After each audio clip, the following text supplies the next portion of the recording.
kapatids, meron tayo bagong alagaan. Ito, nalaglag sa puno, kinuha ng anak ko.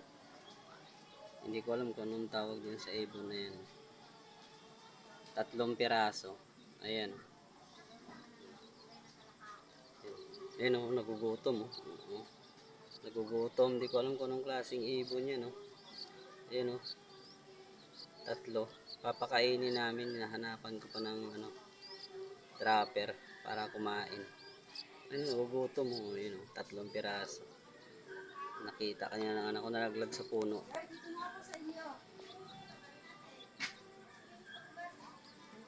Sige te.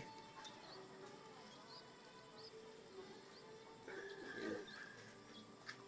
Comment na lang kayo mga kalapatis dyan sa baba para malaman ko kung anong klaseng ibon yan.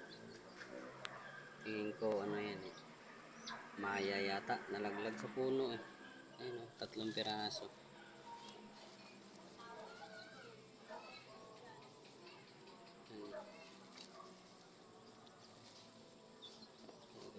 Gutom yun sila eh. Gustong kumain. Ayun o. Ayun, 3 piraso. Bagong alagaan natin yan. Sana mabuhay. Iahanpin na lang natin kasi hindi namin alam kung anong magulang na ito eh.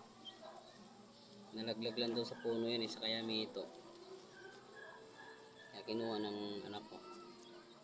Alagaan natin yan. Maraming salamat mga kapatid. Dito na lang yung video ko. Sana mabuhay.